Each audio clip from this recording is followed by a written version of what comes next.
en Dios, esperaremos en Dios, esperaremos. Nuevas fuerzas tendrán los que esperan en Dios, esperaremos en Dios, esperaré y Dios reinará por siempre, nuestro fuerte libertador.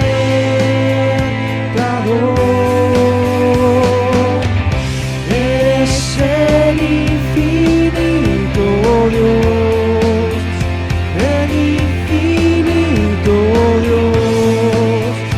Tú no desmayas, nunca fallas.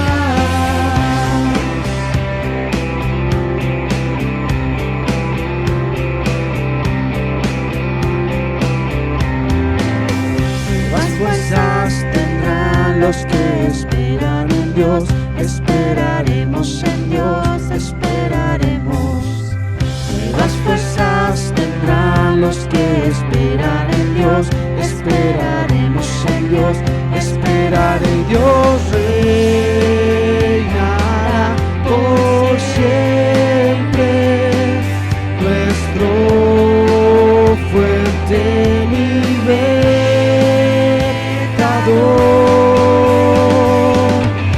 Eres el infinito Dios, el infinito Dios.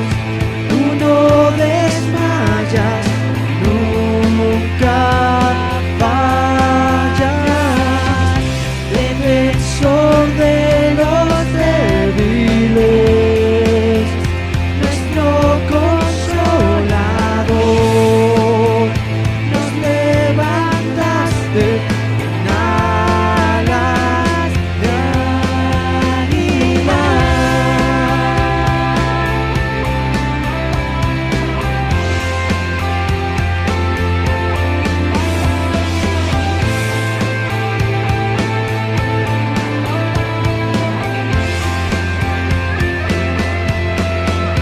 Dios reinará por siempre, nuestro fuerte libertador.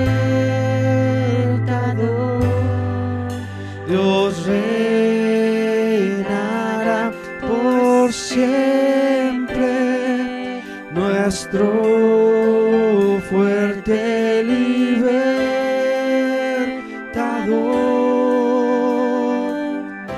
Eres el infinito Dios, el infinito Dios. Tú no desmayas, nunca fallas. Defensor de los débiles, nuestro consolador. Nos levantaste en alas de águila. Eres el infinito Dios, el infinito Dios. Tú no desmayas,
Tú no me fallarás, tú nunca me fallarás.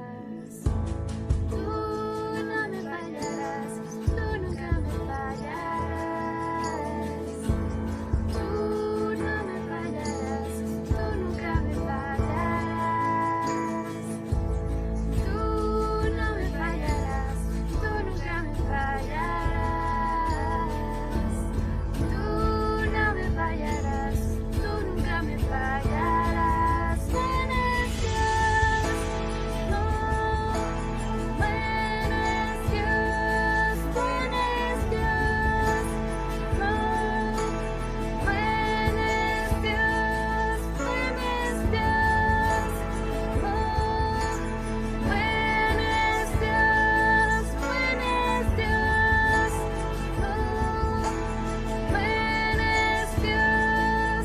oh, buen es Dios, buen es Dios, oh,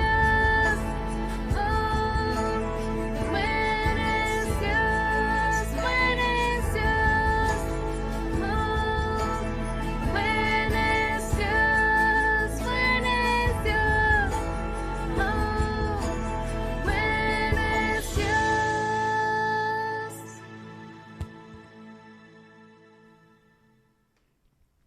Hola mis hermanos, muy buenos días, sean todos bienvenidos. Qué bueno que podemos otra vez compartir la palabra del Señor. Espero que estés dispuesto hoy y con un corazón dispuesto para poder aprender la palabra del Señor.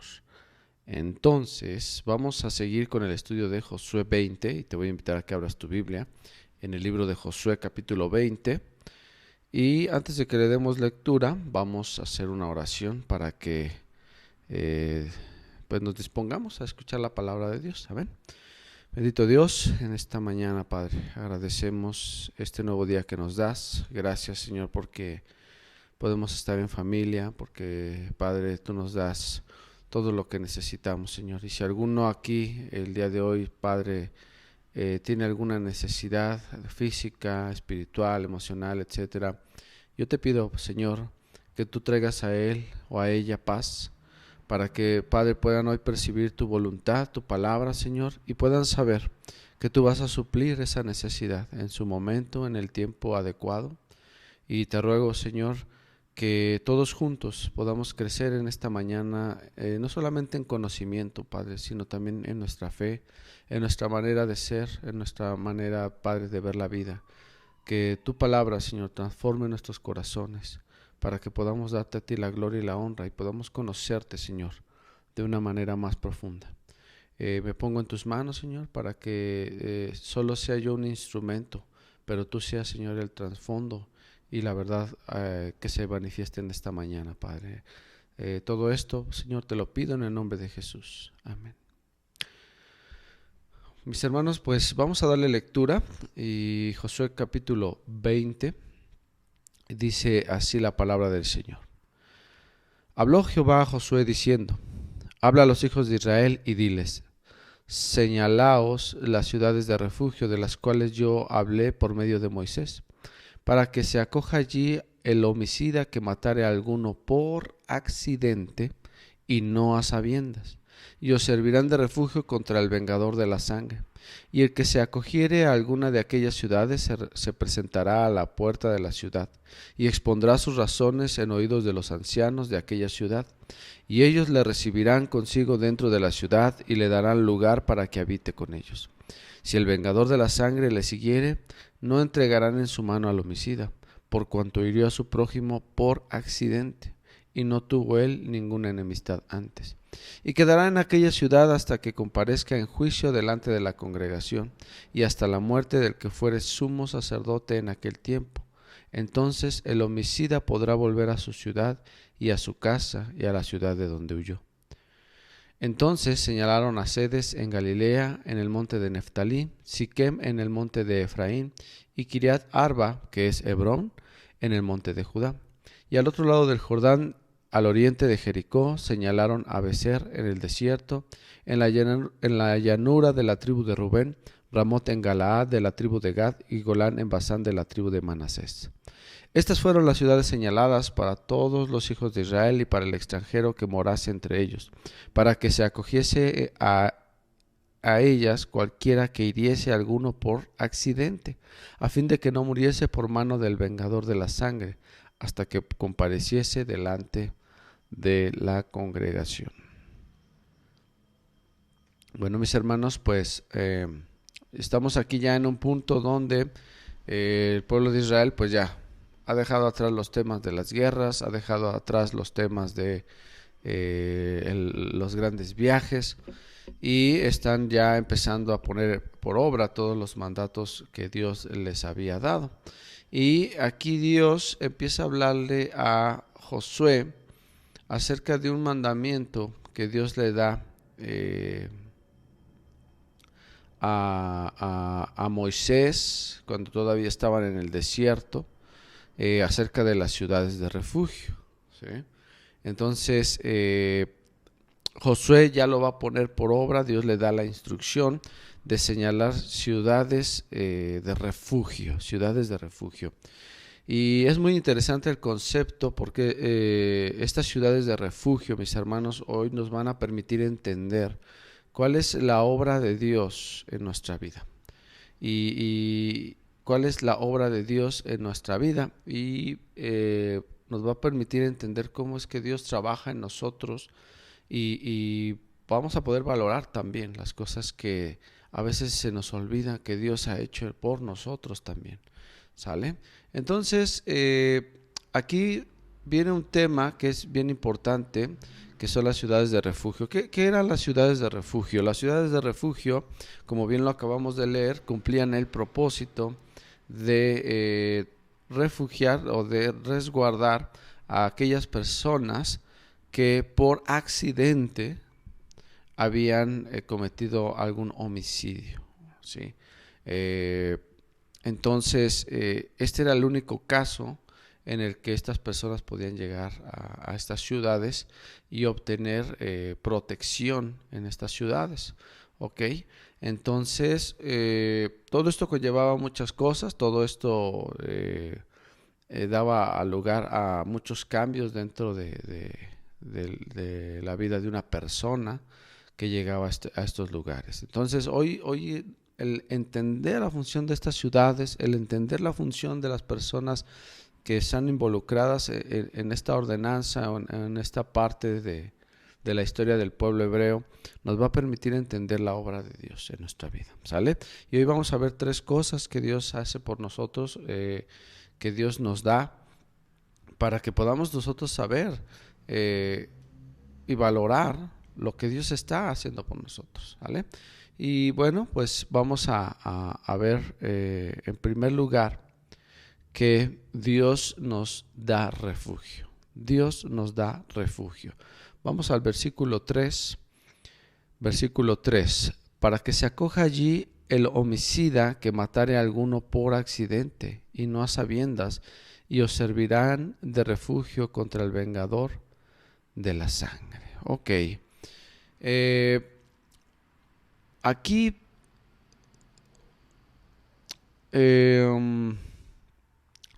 dice al final de este pasaje, os servirán de refugio contra el vengador de la sangre. Porque este lugar Dios lo establece como un lugar de resguardo para aquellas personas que habían cometido homicidio. Y vamos a entender ahorita entonces los significados. Yo quiero que tú sepas los significados. Las ciudades de refugio representan la obra de Dios, ¿sí? Representan la obra de Dios, la voluntad de Dios. El homicida nos representa a ti y a mí.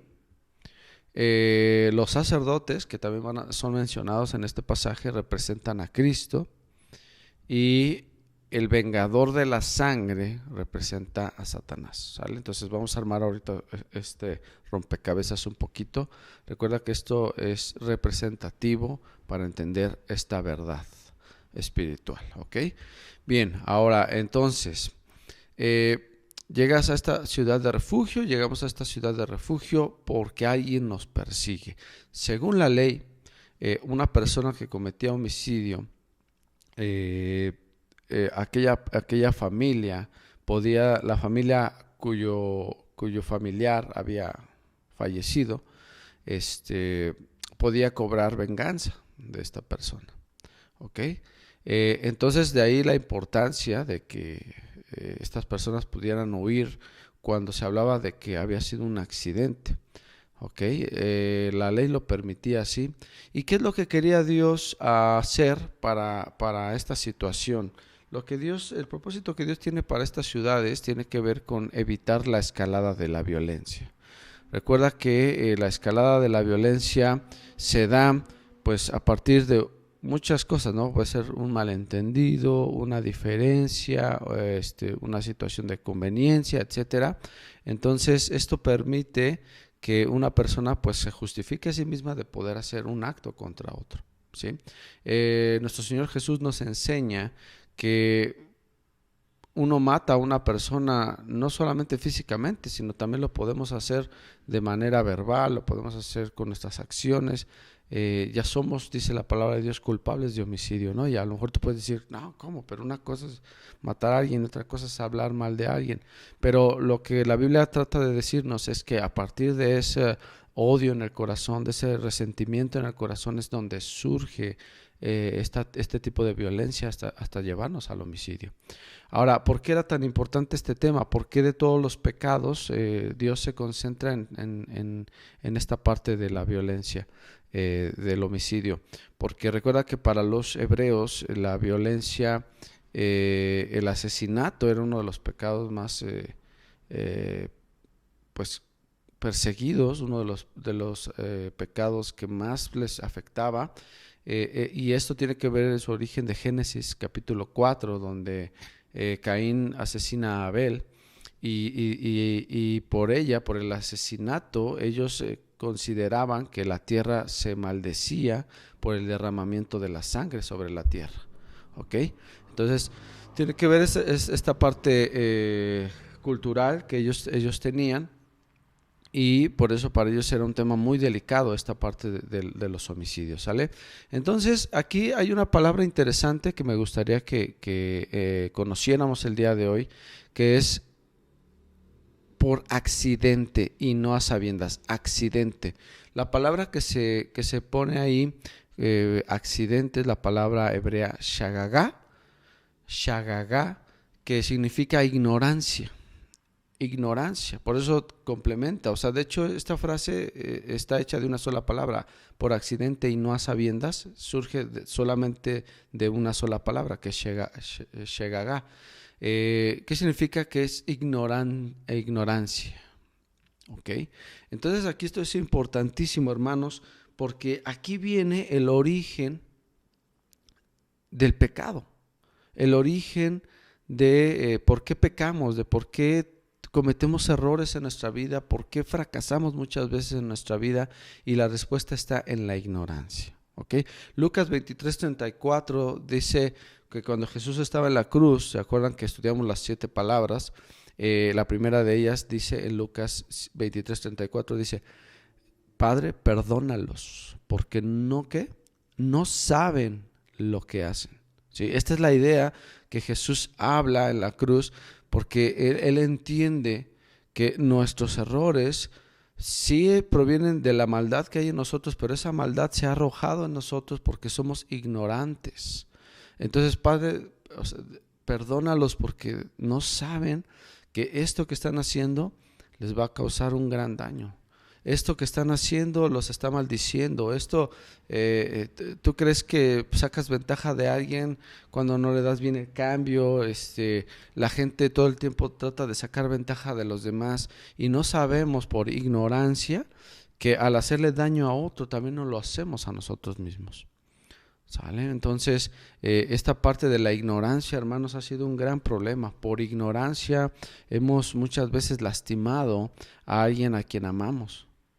No ha sido a veces nuestra intención, pero aún así lo hemos hecho. Por ignorancia a lo mejor hemos lastimado a nuestros hijos, por ignorancia hemos lastimado a nuestra pareja, por ignorancia hemos tomado malas decisiones en nuestra vida que hasta el día de hoy pues a lo mejor nos tienen marcados en el corazón. ¿Vale? Pero ahora tú podrías decir, bueno, pero es que cuando alguien roba o cuando alguien habla mal de otra persona, sabe y es consciente, no es ignorante de que lo que hace está mal. Sí, pero no es el tipo de ignorancia del que la Biblia está hablando. La ignorancia es lo que decía Jesús en Mateo 22, 29. Mateo 22, 29 nos habla de una pregunta, ya saben, los fariseos, de estas preguntas necias, que si entonces un hombre se murió y su mujer así y se casó con el hermano y entonces y bla bla bla bla bla bla bla, cuestiones necias, y Jesús les da la respuesta, hermanos, de la cual hoy proviene. Y tú debes saber que esta es la situación por la cual vienen todos los problemas, nuestros grandes errores en la vida, vienen por estas dos cosas que Jesús les contesta. La primera de ellas les dice, erráis ignorando las Escrituras. Número 1, no conocen la palabra de Dios. No conocen la palabra de Dios. Entonces, hermanos, nuestros más grandes errores vienen porque no conocemos la palabra de Dios. El mundo se ha alejado de Dios. Nuestros gobernantes no temen de Dios. Entonces cada quien se maneja en este siglo y a mediados del siglo pasado, donde empezó de moda este movimiento del relativismo, donde cada quien pues cree en lo que quiere creer, donde todos dicen, bueno, es que no hay verdades absolutas, solo hay verdades relativas, ¿verdad? Cada quien ve una realidad y toda esta situación que sonaría muy bonito, pues es una farsa, porque la realidad es que Dios ha establecido leyes que nos enseñan la verdad absoluta porque Él es la verdad, ¿ok? Entonces, porque Él sabe el camino del hombre, porque Él sabe que cuando dice es que si tú cometes este pecado vas a morir, y lo dice porque eso es una verdad. Entonces, aunque tú quieras decir, no, pero es que mi sentir es bueno, ese es tu sentir, pero eso no es una verdad. Es una manera de ver las cosas, es una perspectiva, mas no necesariamente es la verdad. Entonces, por eso Dios nos dio su palabra, para que conozcamos la verdad, y la palabra de Dios dice que cuando conozcamos la verdad, entonces seremos libres, ¿sí? Esta parte es la que nos resguarda. Este es el refugio que Dios nos da, que venimos del mundo, venimos del pecado, de vivir una vida de pecado, y el Señor nos hace libre, nos empieza a enseñar, y esa es la manera en la que Él nos resguarda, ¿sí? Ahora, ¿qué otra cosa les dice? Bueno, pues también ignoran el poder de Dios. El poder de Dios. ¿Qué quiere decir? Bueno, que no conocemos a Dios, no nos relacionamos con Dios. Nos podemos relacionar con una religión, están muy familiarizados con una religión, pero si tú sales ahorita a la calle y le preguntas a la gente, bueno, ¿crees en Dios? Bueno, según las estadísticas, el 80% de la población procesa una religión que tiene que ver con Dios. Entonces, pues uno diría, bueno, y si todos creemos en Dios, ¿por qué vivimos como vivimos? ¿Por qué nuestro país es tan violento? ¿Por qué es tan corrupto? ¿Por qué somos tan egoístas? ¿Por qué? Bueno, pues porque una cosa es tener una religión y otra cosa es conocer realmente a Dios y seguir a Dios. ¿Ok? Entonces yo puedo creer en Dios. La palabra de Dios dice, los demonios, ¿dices que crees en Dios? Ok, qué bien haces. Los demonios también creen, pero no por eso siguen a Dios, o no por eso sirven a Dios. ¿Ok? Entonces esta parte, hermanos, de la ignorancia es una de las cosas de la que Dios tiene que quitar en nuestra vida, y es una manera en la que nos resguarda, ¿sí? Es una manera en la que Dios nos resguarda, quitando nuestra ignorancia, ¿ok? Para que si dejemos de cometer errores, dejemos de tomar malas decisiones en nuestra vida, y con la sabiduría de Dios podamos nosotros llevar una vida y una vida plena, ¿ok? ¿Qué otra cosa hace Dios por nosotros o en nuestra vida? La segunda cosa es Dios nos restaura. Versículo 4. dice, y al que se acogiere a alguna de aquellas ciudades, se presentará a la puerta de la ciudad y expondrá sus razones en oídos de los ancianos de aquella ciudad. Y ellos le recibirán consigo dentro de la ciudad y le darán lugar para que habite con ellos. ¿Ok? Bien, aquí hay 3 cosas importantes que los sacerdotes tenían que hacer. ¿Sale?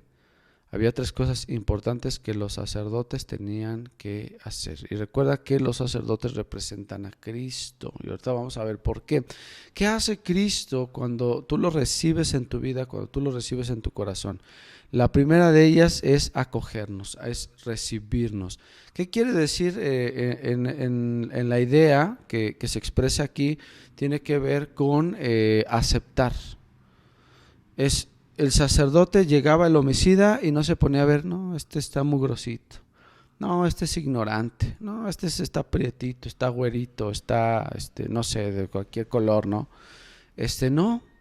Ellos lo veían y en primer lugar lo tenían que aceptar tal y como era, así como venía perseguido o sangrado o arrastrándose o oliendo feo, oliendo bonito. Así como Cristo nos aceptó a nosotros. Cuando tú viniste a Él y le dijiste, Señor, perdona mis pecados, bueno, olíamos muy mal, nuestro corazón apestaba, ¿no? De pecado, de cosas malas que hacíamos o de dolor también, ¿no? Que traemos en el corazón. Venimos en un muy mal estado delante de Dios, adoloridos, destruidos espiritualmente, moralmente. Y el Señor no se pone a ver, no, es que tú no eres digno, ¿no? Hay personas que a veces dicen, es que primero, pues ¿cómo voy a ir a la iglesia si soy así, si hago esto? Pero, hermano, precisamente por eso tienes que buscar a Dios, porque tú no vas a cambiar por ti mismo, Él te va a transformar.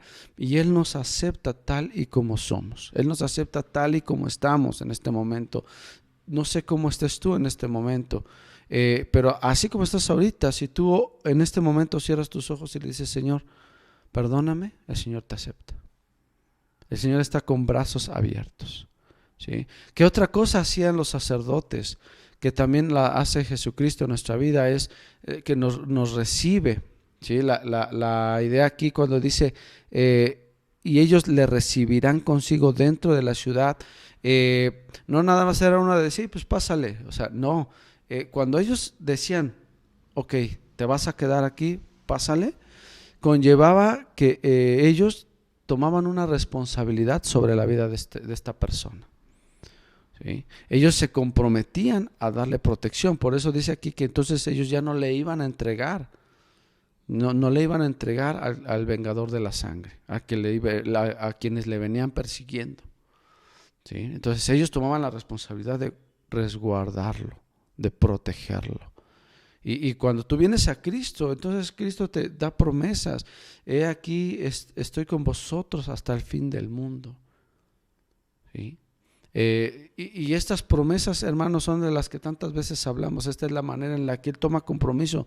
Cuando tú te comprometes con Dios, Dios dice, yo ya estaba comprometido contigo y estas son mis promesas. Estas son las cosas que yo tengo para ti y que voy a cumplir. Y entonces, si Dios promete que Él va a salvar a tu familia, que Él va a sacar a tu hijo de las drogas, que Él va a sanar tu matrimonio, que Él va a restaurar tu corazón de las lastimaduras, o Él va a corregir, te va a ayudar a corregir, te va a enseñar a corregir los errores que has cometido en tu vida, Él lo va a hacer, hermano. Amén. Tercer cosa que también hacían los sacerdotes es, al final del versículo 4 dice, y le darán lugar para que habite con ellos. Ahora esta parte, para que habite con ellos, ¿qué significa? Significaba que ellos lo iban a dejar vivir ahí, pero no nada más, bueno, pues pásate ahí, acuéstate, ¿no? En el sillón, no, o sea, le asignaban un hogar, un lugar donde descansar él, pero también le asignaban tareas, pero también le asignaban quehaceres dentro de la ciudad. ¿Qué es lo que trataban de hacer los sacerdotes cuando ellos le daban un hábitat o dónde habitar a las personas que venían en esta situación? Bueno, lo que ellos trataban de hacer era readaptar a esta persona para que ellos entendieran que su error no los condicionaba a algo, es decir, que su error no los definía como personas, que ellos tenían la oportunidad de remendar aquel error que habían hecho por ignorancia. Y esto es lo mismo que hace Cristo. Si tú te das cuenta, hermano, el Señor viene, nos toma y nos perdona, pero también Él empieza a limpiar nuestro corazón y me empieza a enseñar, bueno, en la carta a los Efesios, la Biblia me enseña que si yo era ladrón, no solamente para dejar de ser ladrón, pues yo debo dejar de robar. La Biblia me enseña que el ladrón debe, número 1, dejar de ser ladrón, número 2, empezar a trabajar y número 3, empezar a compartir de lo que él está ganando ahora. Esto, hermanos, es una readaptación, es una renovación de la mente de aquella persona, y por eso los sacerdotes hacían esto, para que esta persona fuera transformada, fuera cambiada en su manera de percibir las cosas, de ver las cosas, de hacer las cosas, como la Biblia lo enseña, ¿no? Entonces un ladrón no deja de ser ladrón solo porque deja de robar, sino un ladrón deja de ser ladrón cuando ahora, en vez de quitar, él da a los demás. ¿Ok? Entonces, este era el sentido que los sacerdotes tenían para poder recibir a estas personas y darles un don de vivir. Entonces, Dios restauraba la vida de estas personas a través de los sacerdotes. Dios restaura nuestra vida a través de la obra de Cristo en nuestro corazón, hermanos. ¿Sale? Y vamos por último al punto número 3, que es el último, y que Dios nos da vida eterna. Dios nos da vida eterna, y esto es algo maravilloso, y para esto pues tenemos que hacer un poquito como decía Jesús, ¿no? Aquel hombre que encontró una perla de gran valor, una piedra preciosa. Hermanos, para encontrar las piedras preciosas dentro de la Biblia, pues tenemos que rascarle, tenemos que buscarle, porque hay cosas tan hermosas que están ocultas dentro de las historias, dentro de las enseñanzas que vienen escritas en la Biblia. ¿Sale? Y para encontrar esta perla, vamos al versículo 6. Dice: y quedará en aquella ciudad hasta que comparezca en juicio delante de la congregación, y hasta la muerte del que fuere sumo sacerdote en aquel tiempo. Entonces el homicida podrá volver a su ciudad y a su casa y a la ciudad donde oyó. Bueno, para que entendamos mejor esto, recuerdas que pues, el sacerdote es Cristo. Y viene algo interesante para el pueblo hebreo. El único sacrificio que podía cubrir un pecado o una falta, pues era la muerte del cordero. ¿Se acuerdan que hemos hablado también de esto? Según la ley, el derramamiento de sangre de un cordero era la propiciación para el perdón de pecados del pueblo. Y había muchos tipos de sacrificios, pero digamos que el más importante era este, ¿no? No había nadie que pudiera morir para cubrir el pecado de alguien o para que alguien pudiera ser perdonado. Solamente el sacrificio del cordero y en el lugar santísimo, ¿no? Entonces, hermanos, esto es maravilloso porque cuando el sacerdote moría, en este específico caso, cuando el sacerdote moría, entonces también representaba la libertad y el perdón de aquel hombre o mujer que había cometido este homicidio de manera accidental, por ignorancia. Ya sabes más o menos hacia dónde voy, ¿verdad? Sí. La muerte de nuestro Señor Jesucristo, que fue el sumo sacerdote, según la Biblia, en la carta a los Hebreos,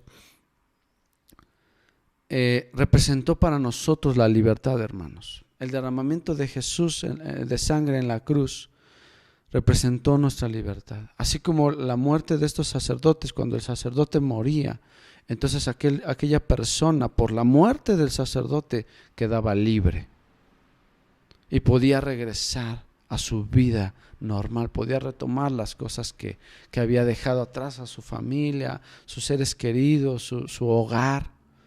Hermano, espero que tú estés comprendiendo y que el Señor te esté dando discernimiento de esto, pero la obra de Cristo nos ha restaurado para que retomemos las cosas que hemos perdido, y una de esas cosas fue la vida eterna. Dice Romanos 3:23 que por cuanto todos pecamos, hemos sido destituidos de la gloria de Dios. ¿Qué quiere decir? Que ya no éramos, habíamos perdido la oportunidad de estar con Dios, y Dios es un ser eterno. Sí, pero por lo que Cristo hizo, entonces nos pudimos reconectar con Dios. Versículo, del Romanos 3:25 dice, este te lo voy a leer: a quien Dios puso como propiciación por medio de la fe en su sangre. ¿De quién está hablando? Está hablando de Jesús, ¿ok? De Jesús, para manifestar su justicia. O sea, Dios es justo y Dios va a dar su paga del pecado y Dios va a pagar, ok, pero la paga del pecado era muerte, entonces Jesús tuvo que morir para pagar por nosotros, ok. Dice, a causa de haber pasado por alto en su paciencia los pecados pasados. Entonces, cuando un hombre, el sacerdote, moría, entonces aquel pecado de aquel hombre había quedado en el pasado. Ya nadie lo podía ver como, ¿te acuerdas que ese fue el que mató a fulanito? No, ya, él es libre, él es como cualquiera. Y esto es lo que Dios hace en nosotros, hermano, nos da vida eterna y nos hace retomar las cosas que hemos dejado atrás, las cosas que reconstruir nuestras familias, reconstruir nuestra vida, nuestro corazón, nuestras relaciones con los demás. Esta es la obra de Cristo. Dice el versículo 26 de Romanos 3 también, con la mira de manifestar en este tiempo su justicia, a fin de que Él sea el justo. Solamente hay uno justo. El homicida, él había asesinado de una u otra manera por su ignorancia a una persona, o sea, eso no lo podías cambiar. Pero el sacerdote era inocente, entonces al él morir tomaba en sí la culpa, digamos, o la consecuencia de la persona a la que protegió. Así como Cristo en la cruz del Calvario tomó nuestros pecados y los hizo suyos, y por eso Él fue castigado por tu pecado y por mi pecado. ¿Estamos entendiendo? ¿Sí? Y entonces por esto somos libres, aunque Él fue justo, aunque Él es justo. ¿Sí? Y él que justifica al que es de la fe de Jesús. Y esta frase final, esta oración final es hermosa, porque dice que tú y yo entonces se nos considera justos. Aunque como decimos aquí, ¿no? Tenemos cola que nos pisen, aunque somos imperfectos, Dios nos ve justos. No porque seamos perfectos, sino porque hemos creído en Jesucristo. ¿Sí? Entonces, hermano, si tú no has disfrutado estas tres cosas, si tú no has disfrutado el refugio que Dios nos da, la restauración que Él da al hombre que le busca, la vida eterna que Él tiene para ti, yo te invito en esta mañana a que tú le busques para que puedas tomar estas cosas, porque el Señor las tiene para ti. No importa los errores de tu pasado. No importa cómo estás ahorita, en este momento, cómo está tu corazón, si el día de ayer pecaste, si incluso esta mañana pecaste. No importa en el sentido de que hoy Dios ya proveyó para que si tú quieres te puedas arrepentir y dejar atrás todo esto e ir por una nueva vida. Una vida de bendición. Una vida en donde el Señor va a sanar tus lastimaduras en el corazón. Si alguien te lastimó en el pasado, si tú lastimaste a alguien, todo esto puede quedar atrás. El Señor puede ayudarte a resarcir todo esto y ser una nueva creación. Segunda de Corintios 5:17 dice, de modo que si alguno está en Cristo, nueva criatura es. Las cosas viejas pasaron, he aquí todas son hechas nuevas, hermanos. Y esto es lo que Cristo quiere hacer, esto es lo que Dios hoy quiere hacer en tu vida. Yo lo he disfrutado sin ser perfecto, hermanos. Yo he visto cómo el Señor ha trabajado en mi vida, en mi corazón, en mi familia. Yo puedo ver a otros hermanos en la iglesia, en el ministerio, en otras iglesias. Puedo ver a hermanos siendo transformados, cómo el Señor les bendice, cómo el Señor les guarda, cómo el Señor transforma su corazón. Cuando antes decía de algunos de ellos, decía, bueno, este estaba en las drogas, ¿no? Este robaba, y mira, hoy está sirviendo al Señor. Hoy este hombre va y visita, este hombre está haciendo el ministerio con tanta pasión. Y eso es lo que Dios quiere para ti. Dios quiere restaurar tu familia. Dios quiere sanarte. Dios quiere levantarte. Y esto es lo que yo quiero compartirte el día de hoy. ¿Sí? Invita a Cristo a tu vida. Invita a Cristo a tu vida. Es la mejor decisión y la decisión más inteligente. Recuerda que por ignorancia hemos cometido muchos errores, pero hoy ya no eres ignorante porque has escuchado la verdad. Y ahora está bajo tu responsabilidad el poder hacer que las cosas pasen en tu vida. Que las cosas buenas pasen en tu vida si tú tomas hoy esta decisión. Y lo único que tienes que hacer es decirle: Señor, entra en mi corazón. Señor, toma mi vida. Señor, enséñame a seguirte. Enséñame tu verdad. Muéstrame tu presencia en mi vida, Padre. Eso es lo único que tienes que hacerle con un corazón humilde. Estamos aquí para apoyarte, para enseñarte la palabra de Dios, donde vamos a encontrar todas las respuestas. Las respuestas no las tiene un hombre, no las tiene alguien especial, un iluminado, ni un superpastor. No, las respuestas están en la palabra de Dios, y nosotros solamente somos una ayuda, un apoyo para que el Señor te revele cosas, pero también el Señor te va a hablar a ti directamente. Y por eso estamos. Yo aprendo de otros hermanos aprenden de mí, etcétera, porque somos un cuerpo, somos una familia que estamos aquí para edificarnos unos a otros. Vamos a orar en esta mañana. Padre bendito, te doy gracias, Señor, por tu palabra. Gracias, Padre, porque Señor, tú nos diste, Padre, provisión en la cruz del Calvario, Señor, para poder tener vida eterna, Señor. Hoy nos resguardas, nos das refugio, Señor, nos das conocimiento para tomar buenas decisiones, Señor. Resguardas nuestra vida, nuestras familias, Señor, de los peligros de este mundo, Señor. Porque yo sé, Padre, que en este momento tú estás restaurando familias, estás restaurando matrimonios, estás restaurando la salud en el nombre de Jesús de hermanos que hoy están padeciendo cosas en su cuerpo. Yo sé, Padre, que tú eres bueno, que tú eres poderoso, Señor, y te doy gracias por nuestro Señor Jesucristo, porque fue Él el que nos hizo justos delante de ti, Padre, porque fue su sangre en la cruz, porque Él fue el que nos recibió, el que nos abrazó, el que nos tomó así tal y como somos o como éramos, Señor, y nos cambió y nos transformó y nos bendijo, Padre. Gracias, Señor, porque ¿qué sería de nosotros? ¿Dónde estaríamos ahorita, Padre, si tú no hubieras tenido misericordia de nosotros? ¿Dónde estarían nuestros hijos? ¿Dónde estaríamos ahora, Padre, si tú, Señor, no te hubieras compadecido, Señor, de cada uno de nosotros, los que hoy te servimos, Padre? Te damos la gloria, Señor. Pero también, Padre, no solamente te doy gracias por esto, Señor, sino también te quiero pedir por aquellos que hoy han escuchado esto, Señor, y que no han podido experimentar estas cosas hermosas que tú ofreces, Señor. Los pongo en tus manos, Señor, y te ruego, Padre, que si alguno, Señor, ha tomado hoy la decisión de entregar su vida a ti, Padre, que tú en este momento, Padre, según tu voluntad, puedas traer a él paz a su corazón.